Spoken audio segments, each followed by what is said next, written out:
Bueno, yo no podría hablarles de la educación especial en este tercer milenio sin dar una mirada a lo que ha acontecido en las diferentes décadas del siglo XX, que fue el que ha visto nacer a la educación especial. Y justamente no puedo dejar de mirar a este siglo XX porque en el mismo proceso de desarrollo de la educación especial aparecen las causas que hacen que hoy podamos afirmar con certeza de que la educación especial, tal como fue concebida, está en crisis. Recién la crisis está con nosotros ahora. En el mundo la crisis ya, no digo que fue totalmente superada, pero han andado mucho más camino a partir de esa crisis. Entonces pensaba que quién es mejor que nosotros, los educadores especiales, para analizar esta crisis, para con una mente abierta, serenos, tranquilos, comenzar a visualizar aquellas cuestiones de las cuales nosotros hemos sido corresponsables y si no víctimas en muchos casos, de concepciones científicas y de posturas sociales que nos llevaron de manera convencida a hacer las cosas de una manera que hoy debemos revisarlas y reflexionar para cambiarlas. Bueno, para poder hablar de la educación especial, además de hacer este vistazo histórico, creo que le haría falta también observar un poco al sistema educativo para ver realmente qué le está sucediendo. Yo creo que sería necesario desenmascarar algunos mitos que son presuntas verdades y que en el fondo no son verdades, son falacias y que nos están obstaculizando el debate para hacer un debate realmente sincero y franco sobre la integración. Si somos capaces de contextualizar a la educación especial, creo que podemos, además de comprender la crisis, producir los cambios con una actitud desafiante y ética y transformar estructuras que son las que les impiden a nuestros chicos ocupar un lugar en el mundo con dignidad y con derechos.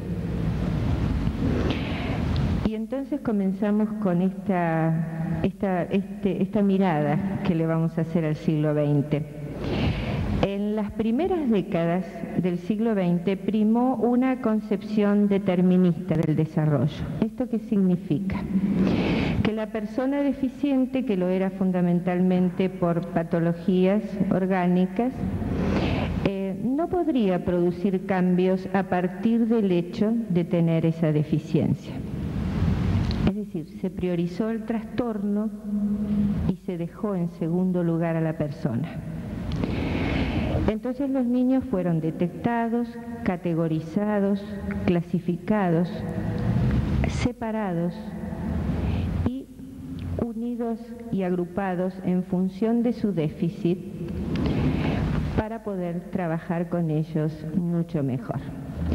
Yo creo que en estas primeras décadas del siglo XX se traza esa línea divisoria que separa niños normales de niños anormales o deficientes, que separa a la educación de la educación especializada y aún más grave, dentro de ese sector de niños que tienen deficiencias, se ha seguido fragmentando y fragmentando en función de que los test estaban en pleno desarrollo y que fue permitiendo hacer verdaderas clasificaciones y agrupaciones, y entonces es así como van surgiendo las escuelas, los grados y las clases especiales, que fueron concebidas a partir del defecto, en la desesperanza ante las posibles modificaciones, y que constituyen una verdadera grieta que aún no la hemos podido salvar y que separa a los niños por razones de nacimiento o de vida. Luego sobrevienen la década del 40-50 y surgen algunos cambios todavía no tan profundos, pero que sí tienen que ver con aportes que hace la psicología desde su campo, en función de corrientes ambientalistas y conductistas, que un poco lleva a preguntarse esto de la incurabilidad del trastorno. Es decir, ¿será cierto que no hay movilidad a partir del trastorno? La pregunta que se hicieron en realidad es si la discapacidad, no el daño, si la discapacidad podría estar motivada por no haber hecho una intervención temprana oportuna, el estímulo necesario, o por si los procesos de aprendizaje habían sido seleccionados incorrectamente. Como pueden observar, es como que se corre un poco la mirada. Es como dejar de mirar exclusivamente el trastorno y a partir de allí nada se puede hacer, y pensarlo como que el trastorno está, pero si podemos hacer algo, habría esa misma discapacidad, o se la podría disminuir, o en cuanto a que la desventaja de esa discapacidad sería menos marcada. Mientras tanto, entre el 40 y 50 en el mundo, las escuelas especiales se fueron multiplicando y multiplicando, cada vez más edificios destinados a la atención de los niños especiales, más docentes formados para la atención individualizada y menos cantidad de niños por aula, justamente para brindarles la mejor atención en grupos lo más homogéneos posibles, para atender al niño desde su déficit. Pero sobreviene la década del 60-70, que allí sí se producen en el mundo los grandes cambios que han ido transformando esta realidad de la educación especial.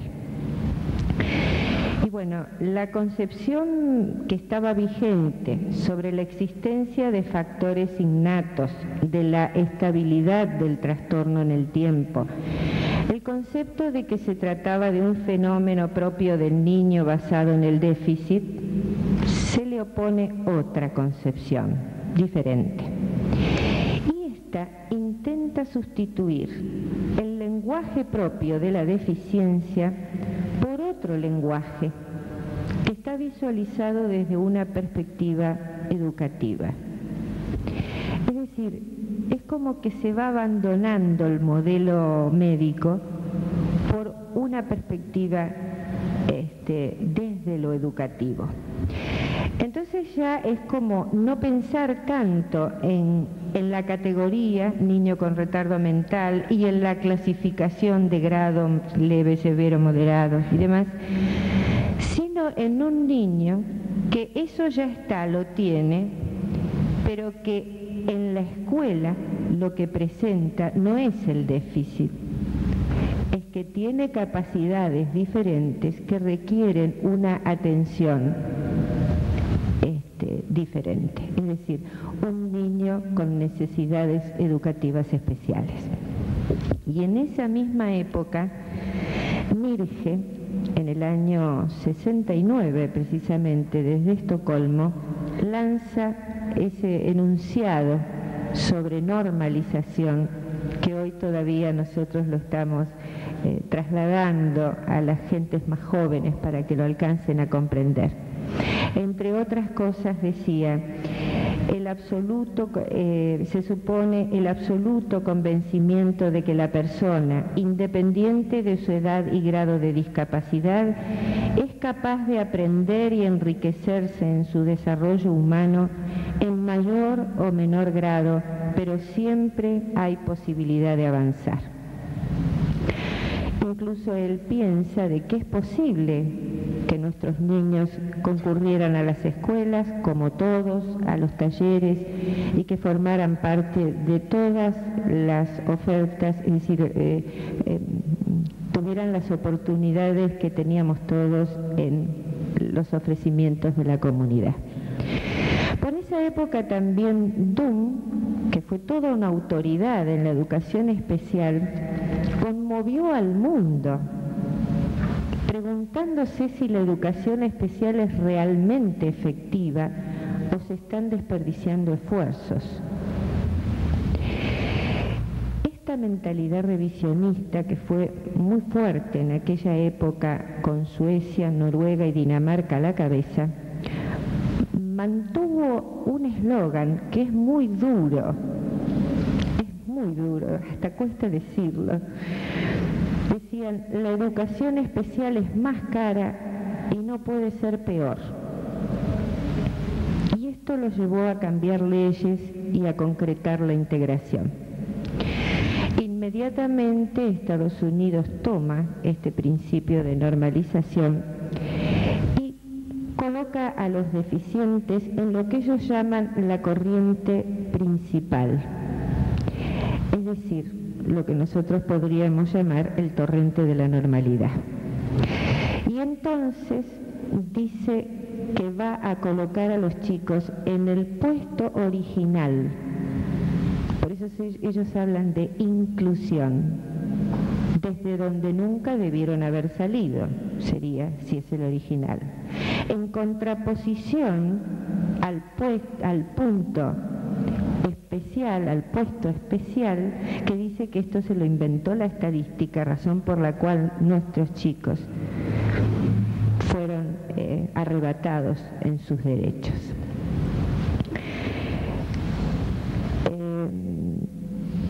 Esto implica, en definitiva, no más etiquetamientos que condicionen ofertas educativas que siempre fueron recortadas, y esto lo sabemos los educadores especiales, fueron recortadas basadas en las caracterizaciones de nuestros niños, que ya por el hecho de tener tal categoría y tal clasificación, tenían un techo, un límite, no van a poder, entonces no tiene sentido darlo.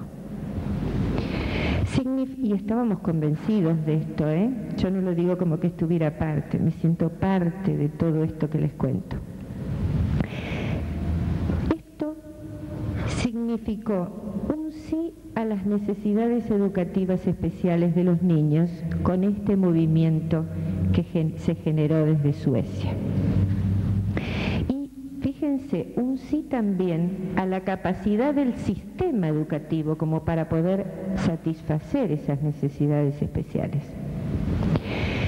Entonces cabría preguntarnos si en aquella época no era demasiado prematuro, demasiado arriesgado, a partir de un me parece, o de generar o de enunciar un principio como que esto era posible ya ubicar a los chicos en las escuelas y demás. Parecía como arriesgado, pero sin embargo no lo era, porque en el campo de las ciencias había aportes muy, muy interesantes que iban a confluir en que esto fuera posible.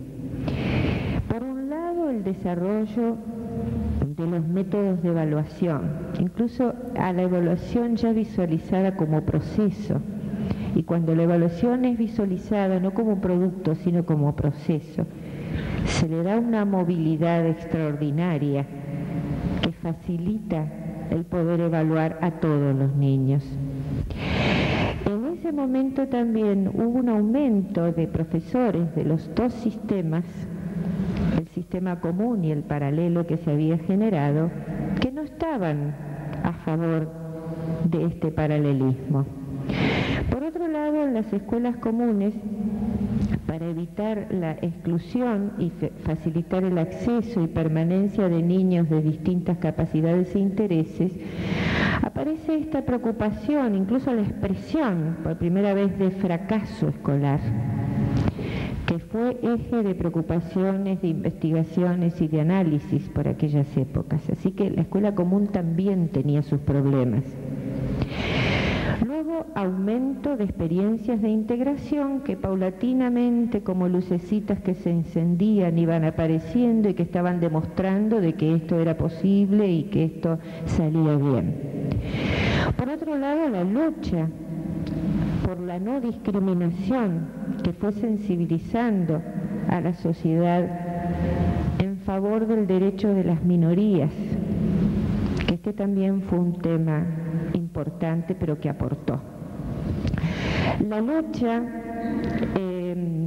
es decir, las dificultades crecientes que iban teniendo las escuelas especiales para integrar socialmente al trabajo, y esto nosotros también lo hemos vivido, porque desde un ámbito segregador es difícil que cuando nuestro niño se transformó en joven pueda tener acceso en el mundo del trabajo como si atrás no hubiera pasado nada. La sociedad no lo vio, así que de golpe no puede tener a ese joven para poder integrarlo al mundo del trabajo. Y esto se observó en otros lugares también. Y además hubo una influencia de una corriente que también dio como una innovación en el sistema educativo para los niños normales, que tuvo que ver con toda una normalización también con respecto a los aprendizajes de los chicos, en el sentido de que se pensó que la comunidad era como el libro de lectura en el que los niños podían aprender, ese aprendizaje, esa experiencia de aprendizaje viva. Yo tuve la suerte de escuchar en La Plata a un pedagogo italiano en una oportunidad que cuando se hizo la difusión con respecto a de qué se iba a hablar, se hablaba de la integración, entonces allí el equipo nuestro que trabajaba con la integración se fue a escucharlo pensando que íbamos a escuchar de estos temas, ¿no? Y entonces él no hablaba de la integración a la comunidad, porque decía que la escuela estaba hablando de algunas cosas que no tenían que ver con lo que el niño vivía en la comunidad. Entonces, ¿por qué no hacer que esto se articulara verdaderamente? Porque decía, Italia está lleno de tecas de todo tipo, biblioteca, ludoteca, es decir, todo. Y resulta que los chicos no tenían acceso a todo eso que las ofertas de la comunidad.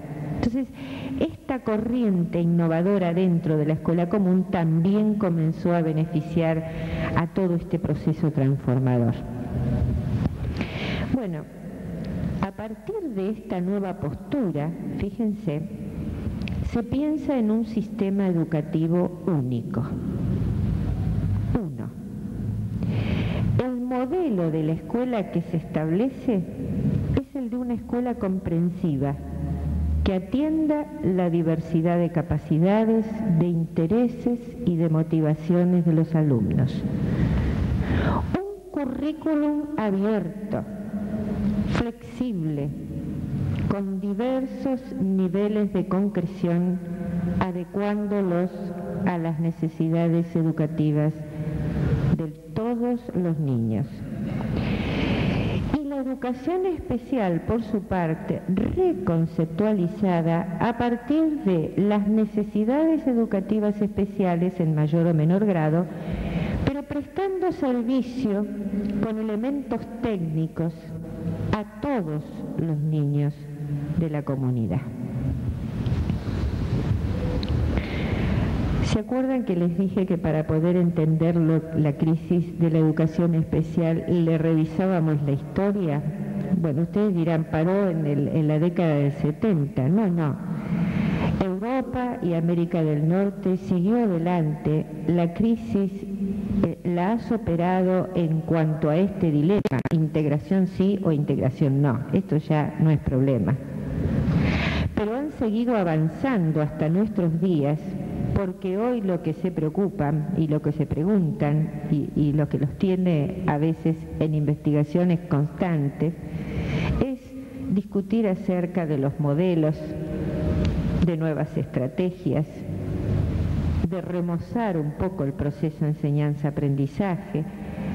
Es decir, es el de ver de qué manera podemos mejorar la calidad educativa de los distintos sistemas. Pero ya aquí, en el resto, me refiero, no se discute.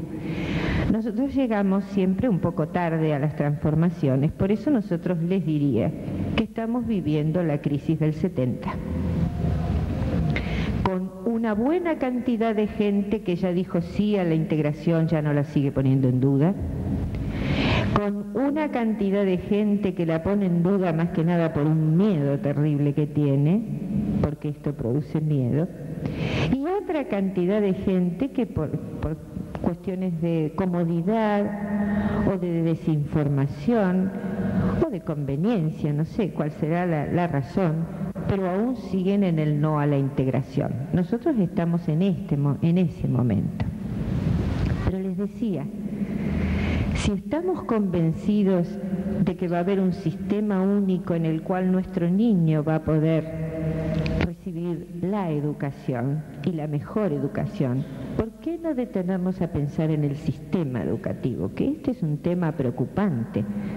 En mi caso, como educadora, que uno ha pasado por la experiencia de estar en escuela tantos años, es decir, este discurso de la integración se traba cuando estamos visualizando un sistema educativo que tiene, para mi gusto, 4 mitos importantísimos que son, como les decía hoy, falsedades, pero presentadas como premisas válidas, y que bueno, a partir de allí un debate franco sobre la integración, sincero, es imposible hacerlo, porque partimos de presunciones mentirosas. Entonces vamos a ver a este sistema educativo, que les digo, es coincidente con sistemas, esto para que no nos haga tanto daño, es coincidente con otros sistemas educativos de otros lugares del mundo. Por ejemplo, nosotros decimos que la educación es universal. Esto significaría que es para todos. Entonces, todavía existen niños que no tienen acceso al sistema. Los excluidos no son solo los etiquetados como discapacitados, son muchos otros que están marginados por otras causas. No existen ni siquiera investigaciones serias que demuestren de qué manera afectan las condiciones estructurales o operativas la capacidad de algunos niños, esos que no tienen etiqueta, pero están en el sistema sin respuesta. El segundo mito es el de la equidad. ¿Acaso todos reciben una educación igual o similar? La calidad de la educación difiere entre las escuelas. Hay un trabajo muy lindo de Cecilia Braslaski, La discriminación en la escuela, donde ella habla de los circuitos diferenciados. Todos sabemos cuáles son las mejores escuelas, las escuelas más o menos y las peores escuelas. Incluso sabemos muy bien dentro de la misma escuela que también hay diferencias. Si les digo lo del turno tarde y turno mañana, ¿se las recuerda? Y el grado A, B, C. Entonces, no es la misma. La calidad depende de la manera en que los niños se aproximen al modelo ideal sobre el cual se estructuran los programas y las metodologías. Y digo ideal porque incluso en la formación docente nos preparamos para un niño que generalmente está muy lejos de ser este niño latinoamericano, que es muy diferente a ese otro niño modelo al que nosotros le estamos dando una educación pensando que va a estar para desarrollarse en otra sociedad aparte, en otro lugar. El tercer mito es el que presume que la educación es un medio para la meritocracia, es decir, que nos asegura el progreso y lo social. Y vos decías, el empleo. Tal como está funcionando el sistema educativo, no asegura el progreso y la eficiencia social. Lo que asegura sí es que algunos niños aprendan, se diferencia las capacidades de los otros para establecer quién se queda y quién se va. Pero se puede ir, como sucedió antes, a una escuela especial, como se puede ir del sistema y quedar excluido. ¿Y quién accede al nivel superior de educación y quién accede a partir de ahí al empleo? Entonces la exclusión no es el camino hacia la eficiencia prometida ni al orden social. En cuanto al último mito, es el aceptar que la capacidad es igual a igualdad. Y la gente está convencida que el sistema educativo asegura la igualdad, porque se basa en el criterio objetivo de capacidad. Y el sistema educativo en realidad no está estructurado para equiparar oportunidades, ni siquiera para fortalecer las capacidades de los niños. La verdad del sistema educativo, aún hoy, a pesar de todos los esfuerzos que estamos haciendo, todos los educadores para las transformaciones, es que es un vehículo para clasificar gente todavía. La igualdad es sacrificada en bien de la eficiencia, se sobrevalora la inteligencia y se contribuye al mantenimiento de un orden económico y social. Y entonces la educación, como dijeran algunos autores, como otras instituciones en la sociedad de fines del siglo XX, se ha transformado en actividad política. Sin embargo, y no porque sea educadora, estoy convencida que lo sienten todos, es la educación, y solo la educación, la que puede potenciar diferentes capacidades y equiparar las desigualdades de base. Porque los niños no llegan a la escuela en iguales condiciones. Es la escuela la que puede brindar un ámbito democrático, promotor de una convivencia civilizada, sin pérdida de los valores esenciales. Ahora sí, a partir de este doble análisis, siento que es posible hablarles de la educación especial transitando la crisis que llega a nosotros en la postrimería del siglo XX. Siento un enorme orgullo de haber sido parte de la educación especial durante 3 décadas en la provincia de Buenos Aires, que ha sido y es pionera en la atención esmerada de los niños con necesidades especiales. Y no puedo menos que pensar primero en mi país y después en la educación especial, que es lo que me convocó toda la vida. Primero en esta Argentina que estuvo entre las sociedades del mundo más igualitarias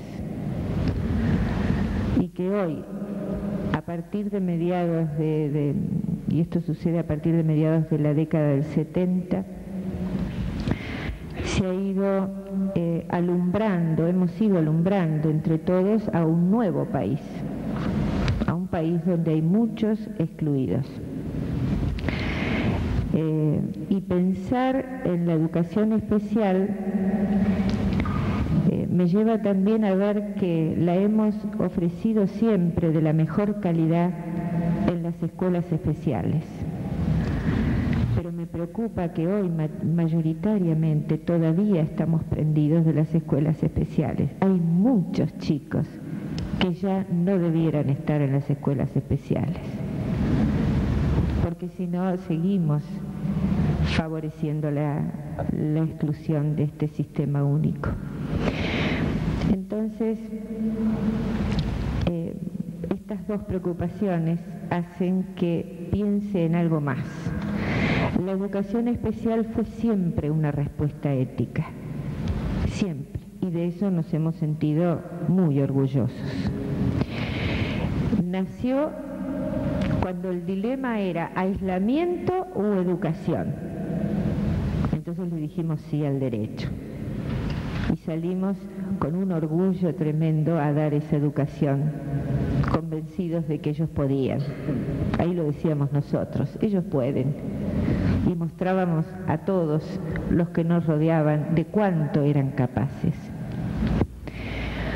Hoy le toca resolver a la educación especial otro dilema, a nosotros, a todos los educadores: ¿sistema único o sistema paralelo? Y bueno, ojalá pudiera decirles en muy poco lapso de tiempo, y le dijimos sí a los derechos, porque esto está por verse todavía. La crisis de la educación especial se resolvería más rápido si pudiéramos no confundir más a la escuela especial con la educación especial. Porque una, como decías, es un ámbito, la otra es la educación.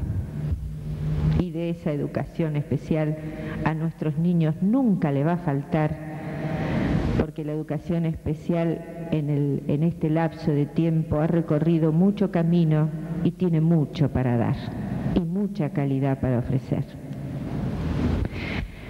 La educación especial es la que no muere. Ese es el miedo que se tiene. No muere. Sigue, se renueva, renace, con una expresión más solidaria que nunca, porque ahora va a ser para todos, y más ética.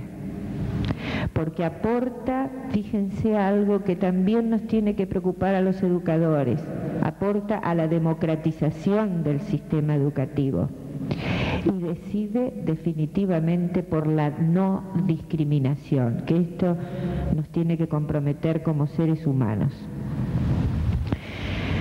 Lo que se pretende es un entorno menos restrictivo, invirtiendo el proceso histórico en el que las diferencias fueron motivo de segregación.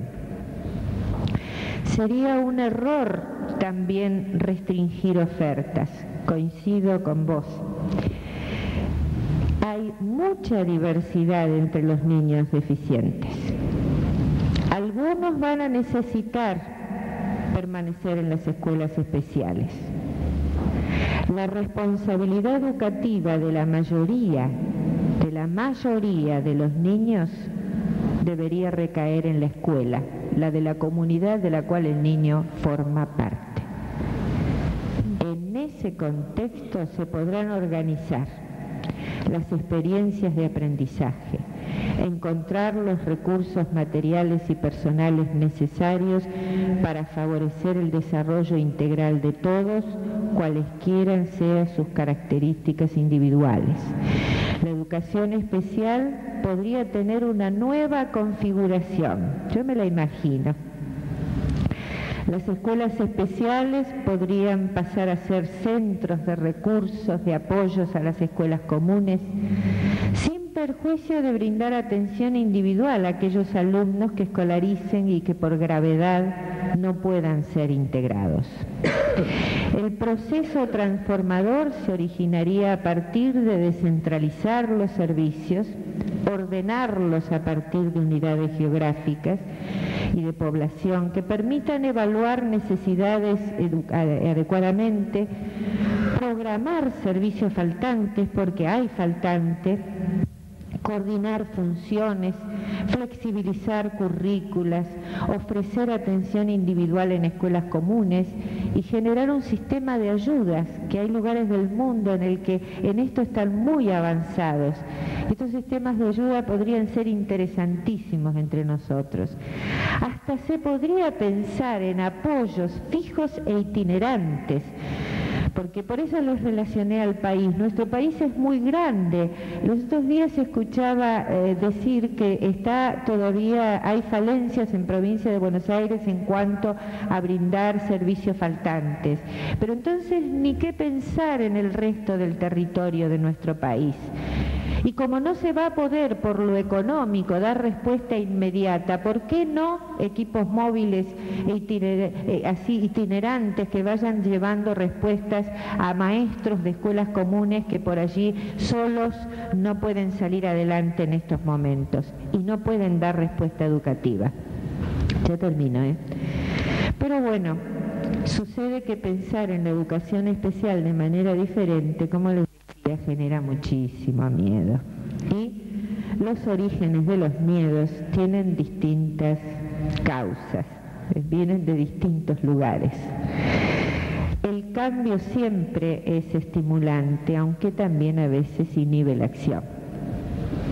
En los cambios siempre hay algo que se pierde y algo que se gana. Y acá los que tienen que ganar son los chicos. Para los adultos que somos capaces de perder cosas, tenemos que ofrecer lo mejor de nosotros mismos en este desafío, que además nadie lo visualice como un acto de bondad.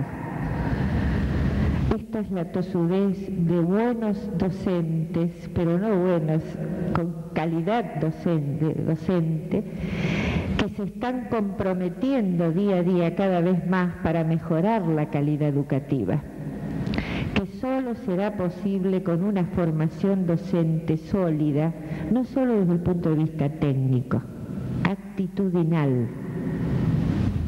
Hay cuestiones que revisar en ese sentido también. Y cuando algún pícaro diga que nosotros pensamos integrar y llevar chicos a la escuela como si fuera un mecanismo tan liviano, yo les diría que a los educadores especiales aquí casi nos surge el tercer dilema.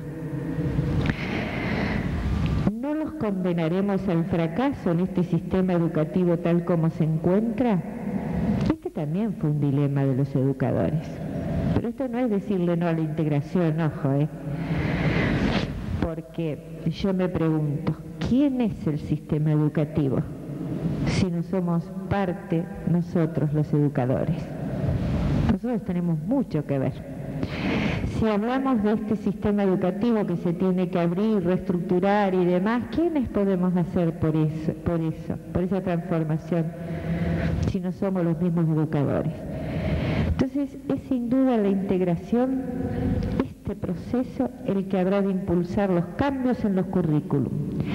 Habrá de modificar la formación docente. Habrá de mejorar las metodologías de enseñanza. Y les digo, va a mejorar la calidad de las instituciones educativas, porque van a ser eficientes. Es la integración la que romperá con estos mitos del sistema, porque en la experiencia que personalmente he hecho sobre la marcha vi cómo se quebraban algunos mitos. Ay, chicas, ustedes se preocupan tanto por este niño, no saben todos los otros que tengo yo que no sé qué hacer con ellos. Y entonces había cuestiones que no habían aparecido a la luz, pero que estaban ahí flotando y que nuestra integración provocaba la muestra, como que salían a relucir. Yo me uno a lo que decía el doctor Miguel López Melero cuando estuvo acá en ASBRA. Dice, la integración dejará a la luz las miserias del sistema educativo. Dice que eso pasó en España y a nosotros nos va a pasar, porque nos vamos a dar cuenta de cuántas cuestiones habría que mejorar para que la calidad de la educación sea para todos los chicos de otra manera. Entonces, una vez más, la educación especial, de la mano de nosotros los educadores y de nuestros niños, haremos una contribución histórica. Si los educadores especiales pudiéramos comprender esto rápidamente, tendríamos la posibilidad de no seguir formando parte de la historia del siglo XX, sino de construir entre todos la historia, esa historia de la educación especial del tercer milenio, que me gustaría llamarla la historia de la educación para todos, no especial, tal vez de calidad para todos. Gracias.